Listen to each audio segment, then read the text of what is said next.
The following story is about a real homicide investigation with graphic content. Viewer discretion is advised. Previously on The Murder Mind. Okay, have you and Warren ever had any problems? No, we never had any real problems. Jerry White actually is not the prime suspect, and in fact, my instincts were right all along. Bill Davis is my guy. Did you kill any of these other people? No. Oh, heavens, no. Let me ask you this, would you be willing to take a lie detector test? No, I don't want to go through all that. No. All of a sudden, my phone rings. And it's Jerry White's mom. I can't even believe what I'm hearing. There's a handgun that's been buried in my yard. In my mind, I'm thinking this very well could be my murder weapon.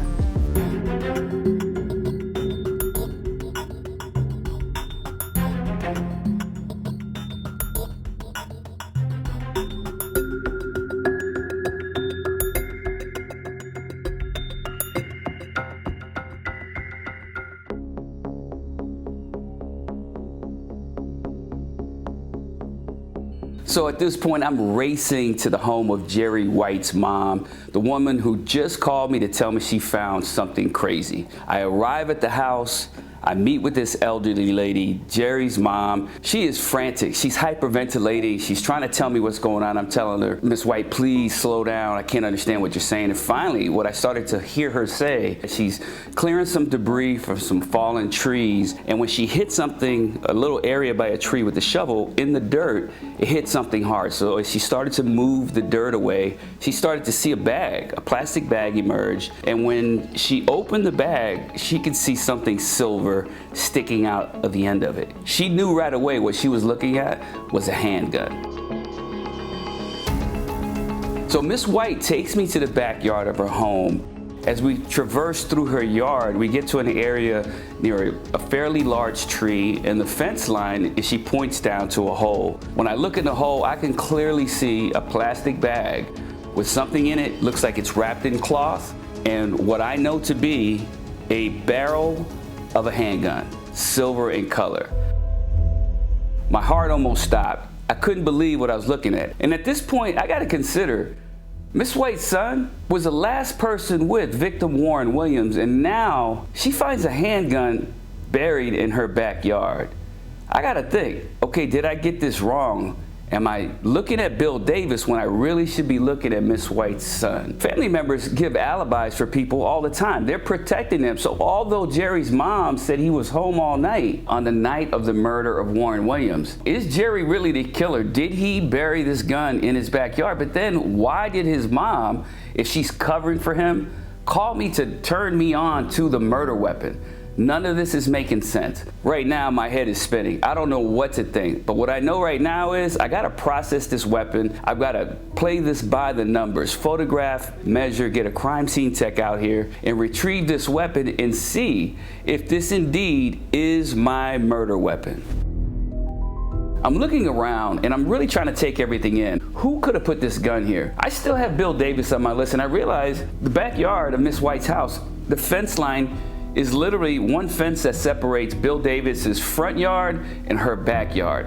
The hole is literally 3 to 4 feet away from the fence line. As I walk up to the fence, I realize that this fence actually belongs to Miss White. It's not Bill Davis's fence. And on top of the fence, they had installed some metal rods to prevent people from climbing over the fence. But there was at least a 3-foot section of that missing. It looked as if someone intentionally removed that in order to climb over the fence. I asked Miss White, I asked her if she knew they were missing. She said, absolutely not. So right then, I'm starting to think, okay, wait a minute. If somebody removed this, who would benefit most about hiding a gun? And not 2 seconds after thinking that thought, I look past the fence line and I actually see Bill Davis in his yard, and in my interpretation, fake sweeping, watching what I'm doing. This man was actually surveilling me recovering this gun. I knew at that point I was onto something. Bill Davis knows I've searched his house previously on a search warrant. So being that this fence line has had items removed to allow someone to climb over, being that this fence line is shared with Miss White's backyard and Bill Davis's front driveway and front yard, I have to consider, did Bill climb this fence and hide this gun thinking that I'm going to do another search at his home?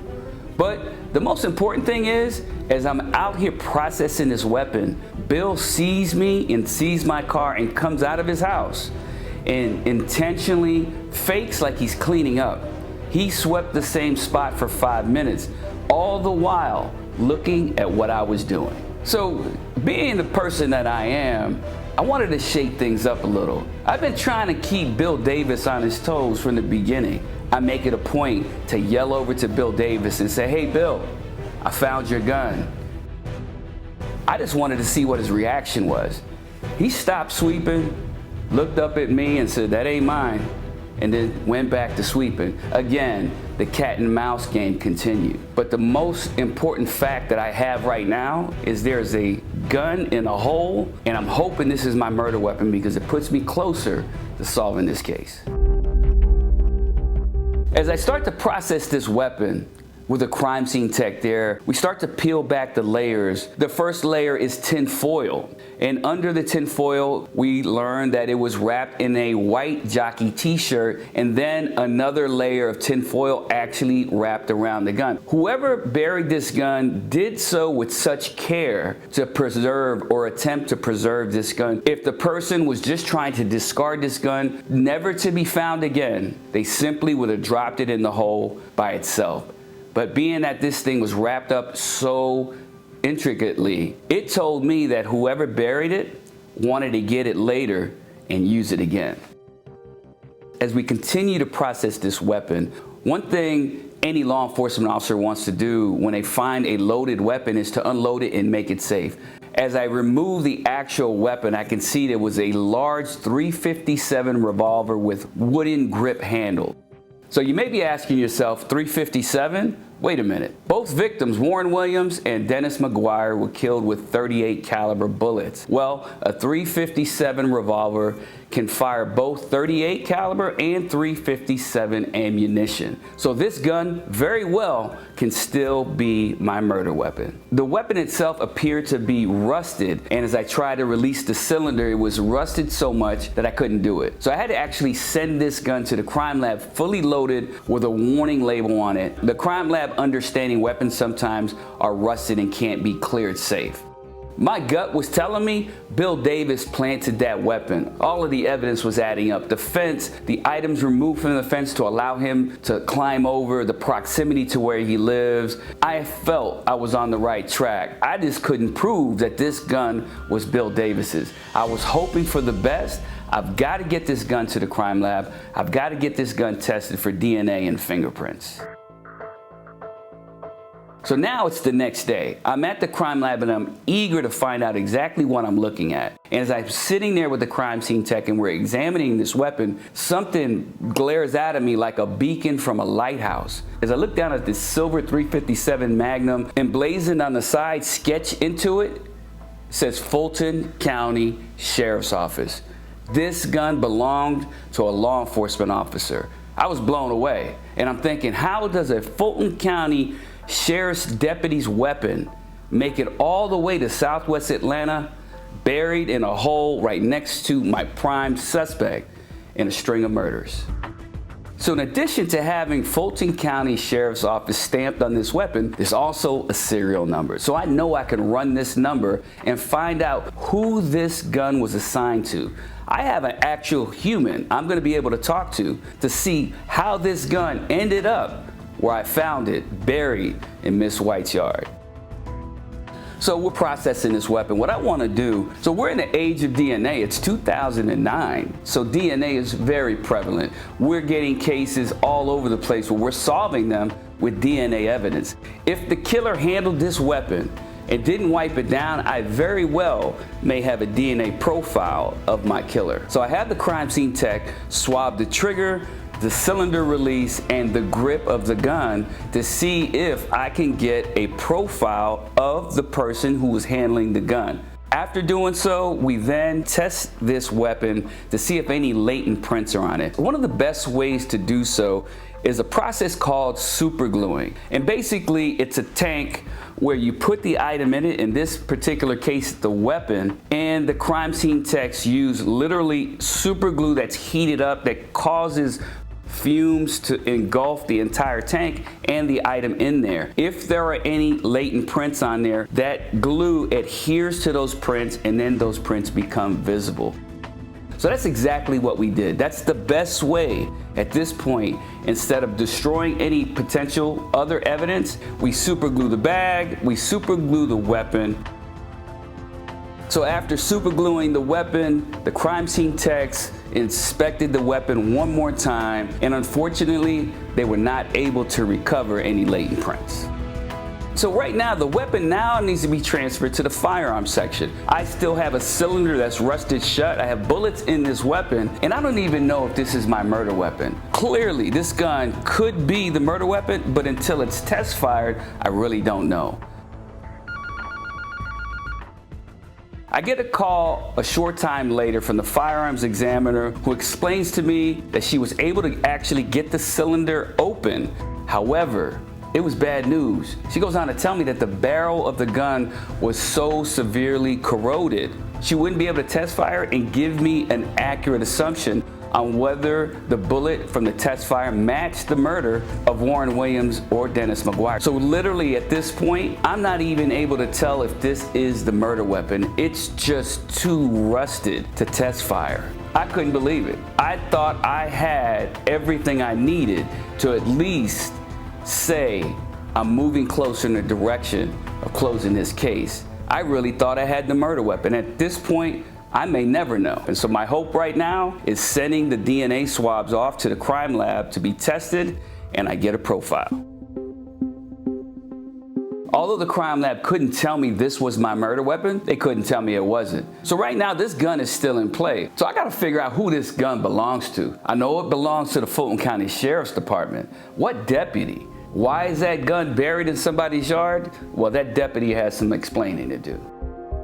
As I ran that serial number, I got a name. I knew exactly who that gun was registered to. And guess what? It was a Fulton County deputy that was still employed. She was still on the job. So I had a live human I could now talk to find out exactly what happened to her weapon. And for the purpose of anonymity, I'm gonna call this Deputy Jones.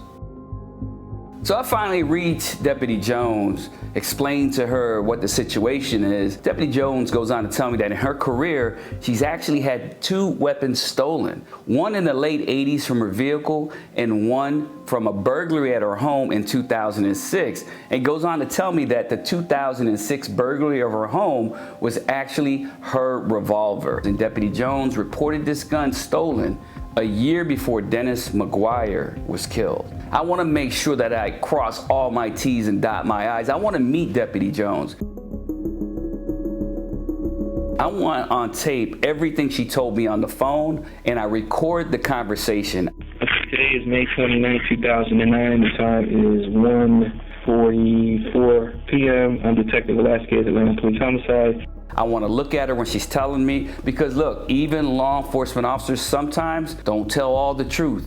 I wanted to make sure I was getting everything I needed. And I am in courtroom 8D, the Fulton County Courthouse, and we're just doing a quick official statement in regards to a weapon that was stolen from your home back in 2006 that's been linked to a couple homicides. Now, you're going to hear this audio. We altered her voice to protect her identity, but you get to hear the actual interview of Deputy Jones. And you're employed with the Fulton County Sheriff's Department? I am. Okay, how long are you with the Sheriff's Department? Since 1987. 1987, okay. The weapon at the time was not your service weapon? No.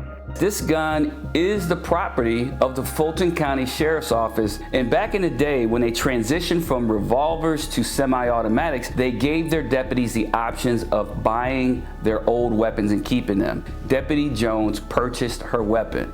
And if you would, I know what the report says, but whatever you remember, just tell me again, on this burglary, you came home and what was it that you remember?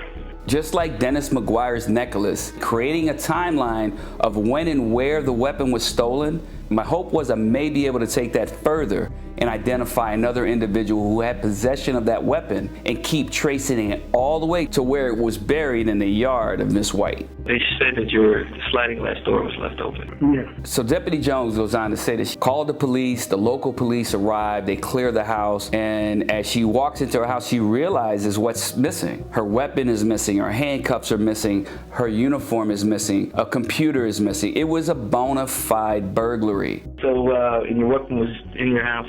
It was in my bedroom. Okay. Being that it was not forced entry, is there any idea, did you ever have a thought that it could have been somebody you knew? Did you ever suspect somebody that may have been in your house that you say, he probably knows I got a gun? Because I think they stole your handcuffs. Yeah, some uniforms and handcuffs. But no, because I don't really have people when they're there at the house. I don't have anybody in my bedroom area. Mm-hmm. So you never thought there was nobody that came to mind and you said, okay. Right. I mean, I don't let the kids have company at my home. And when they have company at my home, I always make sure that my bedroom door is locked. I had no suspicion that anything was up with Deputy Jones. This was a real burglary. It happens all the time. Deputy Jones goes on to say that the local police department where she lived processed her house and her crime scene extra special because it was a police officer's weapon and uniforms. The concern was perhaps the burglar was going to impersonate a police officer. They dusted it for prints, photographs, no latent prints. So whoever hit Deputy Jones's home, they likely wiped down all their prints because not one fingerprint was found. Fulton County apparently closed the case out from what I'm reading because they just didn't have any leads. No, they didn't. There were some prints that they may have got. Oh, no, they didn't get any prints. No, they didn't. The real question was, did you ever think anybody? Because what we're trying to do is, if we could figure out who burglarized your home, and I know it's hard to do, and then maybe find out who he gave the gun or she gave the gun to, and trace it back to a suspect, and we may be able to. At that time, I think there's a couple of apartments that got broken into in the same neighborhood. Mm-hmm. And they were thinking that it was some teenagers, but like I said, they never did pinpoint those teenagers and say, yes, this is the one that's doing it. She suspected no one. So this truly seemed to be a random burglary. I also wanted to know from Deputy Jones, were any of the stolen items recovered? Her uniform, her handcuffs, any electronics, a Dell computer was stolen. Deputy Jones went on to say that nothing was recovered. She never heard back from anything. Let me ask you this. Do you happen to have any serial numbers for any of these? Like, let's say we wanted to do a trace through a pawn shop on any of these items that were stolen. I mean, actually, I purchased the computer from Dell. I don't know. I probably could get with Dell and find out. Okay. Now, was that a laptop? No. That was a desktop. So they stole your desktop, hard drive, the monitor, the whole nine? Yeah, everything. You know what? If there's some way you can find out what the serial number is, what I'm going to do is I'm going to try to check pawn shops in Clayton County. Right. And see if any of these items show up. Okay, well, what I can do, I can check with Dell and see, because I purchased it from Dell and I purchased it online and they sent everything to me. They should have serial numbers and all the information. Perfect. That's perfect. Okay. I think that's it. We're done. The time is 1:50 p.m. I wanted to make extra sure that this wasn't sitting in a pawn shop somewhere. So upon leaving Deputy Jones's house, I checked our computer database that's connected to the local pawn shops and came up with a goose egg. So at this point, the only thing I know is that Deputy Jones owned this weapon and it was stolen from her home in 2006. So during the investigation, I learned that Mrs. Sims passed away. She was 98 years old. No surprise, she lived a full life and she was, in all accounts, a wonderful lady. But now I know Bill Davis is living by himself in the house, so I decided to take another run at Bill. I basically just showed up at the house. So on this particular day, I do like I always do. I activate my pocket recorder, I stick it in my lapel, concealed. The date is September 15th, 2009. The time is 10 a.m. Detective Velazquez going to speak with Bill Davis. My focus at this point in the investigation was to try to get as many opportunities as I could to talk to Bill Davis. My hope was that he'd slip up and say something inconsistent than what he said before, or admit to something that he hadn't yet admitted to. So the more times or the more opportunities I could be in front of Bill Davis, I was gonna take those opportunities. And that's exactly what I did on this day.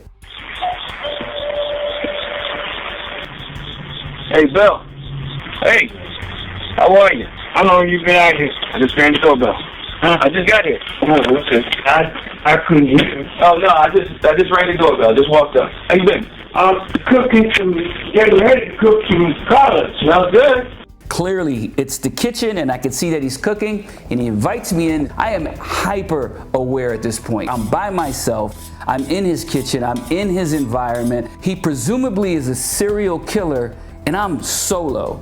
The only thing I have with me is a radio, a gun, and a tape recorder. So if something were to happen to me, it would have been captured on tape. So I strategically sit in a chair with my back to the door in case I got to get out of there with a quickness. Meanwhile, Bill Davis is chopping greens on a cutting board with a 12-inch butcher knife. And I'm sitting there thinking in my head, what am I doing right now? Regardless of what I'm feeling inside, I've got to have my poker face on. I had to play it cool. I had to let him think that, hey, everything is still good. So what's going on? Just checking with you. I haven't talked to you in a while. What was the outcome with the will and everything? My life is messed up. What's up with your life? What is it? Please, what's going on with your life? You speaking of the will and the house and what have you since Miss Sims been gone. Yeah. You know, I spent 27 years here with Miss Sims. Yeah, I know. And she said at one time, she said at 100, you don't have to worry about nothing. You're going to be taken care of. I got it fixed. I got you in my will. Okay. Now we come up to the will, and she died, and there's no will. They kill me. Mm-hmm. As I sit at Bill Davis's kitchen table, Bill Davis takes that opportunity to just basically go on a soliloquy of how he's feeling about Nellie Sims's death and the fact that he was not included in the will. Now, the house obviously was owned by Nellie Sims. Her daughters were the heirs of her estate, and Bill Davis was not included in anything. And he goes on and he's complaining about having to move out of the house, how the daughters aren't going to allow him to remain in this house that he's lived in for so many years, that he didn't get anything in the will, that none of her assets would be distributed to him. He was quite upset about that. So I, as a detective, had to just listen to this. I'm letting Bill Davis vent. Would you get a lawyer? Now, are you asking me, should you get a lawyer to help you deal with the situation with the house and the will? Well, I can't tell you what to do, but I can tell you this, is that's what lawyers are for. Lawyers know the law. I almost felt like his therapist at some point, just asking him questions about how he's feeling. Well, as he continued talking, it was clear to me that Bill Davis, never turning around, always keeping his back to me as he's cutting greens with this huge butcher knife, starts to go down this very dark road in his mind. He started to say things that were nonsensical. It started to make the hair on the back of my neck stand up. I had a terrible rearing, and my father knocked me out of the picture real early in life, down here. Oh, he molested you? He molested you? When you mean down here, what do you mean? No, he was a mean man. He beat me. He beat you down? Yeah, okay. Down here, and I had problems all my life. So you mean he beat you down in your lower area? Yeah. Where your genitals are? Where your genitals are, he beat you down there? Yeah. Okay, to the point where it hurt you? Yeah. Okay. Daddy was the meanest man yet. I've been to prison. Right. That I've seen. Mm-hmm. My father is the meanest man yet I've seen. Wow. And I've never seen yet nobody beat nobody as bad as he beat my brother. Not even on TV. Really? I have never seen, and I wouldn't see with my eyes. So Bill Davis goes on for over a half an hour about his personal woes. I just let Bill Davis talk. So after about 30 minutes, I basically say, Bill, you know, the reason I'm here is I'm still investigating these homicides, and I want to ask you some questions about those things. So you know that I'm still investigating these murders. Sure. That's why I'm here. That's why we're talking. And some of the questions... I'll do whatever I can. That's fine. I just... To help. I had to be really, really forward and to the point with Bill Davis to let him know, I'm sorry that you're going through all of this. Let's get back to why I'm here. You know you're a suspect, and I'm the detective investigating the homicides, and I'm here to talk to you about it. Let me ask you this question. How would you feel if I came here one day and I arrested you for the murders that was occurring here? How would that make you feel? How would I feel? If I got you to the point, I say, Bill, we feel there's enough evidence to charge you with a couple of the murders, what would go through your mind at that point? Would you feel that I'm doing you wrong by doing that? No, I guess I feel... Would you feel like I was just doing my job? We all have a job to do, and you do it the best of your discretion. I mean, you more or less got to do what you got to do, whether it's on the right or whether it's on the wrong. And I think if it comes to that, I don't know, it might be time to really go. While Bill Davis is chopping greens with this very large butcher knife, his answer to my question was, you got to do what you have to do, detective, and it may just be time for me to go. Now, at that very moment, sitting in his kitchen with this man's back to me, I could only think of two things. Bill Davis is about to say something incriminating, or he's going to turn around with that butcher knife and come at me, and I'm going to have to shoot him. At that point, everything that I've learned as a law enforcement officer was kicking in. I pulled my jacket back and I literally had my hand on my gun, prepared to shoot Bill Davis in his kitchen if he turned around with that knife in his hand and came at me, because if he felt like he had nothing to lose at that point, going out in a blaze of glory may be exactly what he had planned. And you're gonna hear all about what happens in the next episode. Coming up on The Murder Mind. This is a different version of Bill Davis, one I haven't met yet. What evidence you have against me that will cause you to think that I'm capable of murdering all these people? Thank you for watching. I hope you enjoyed. Please hit the like button and subscribe. And please check me out on other social media platforms, Instagram, X, TikTok, and Facebook. Lastly, don't forget to come back for the next episode. You won't want to miss it.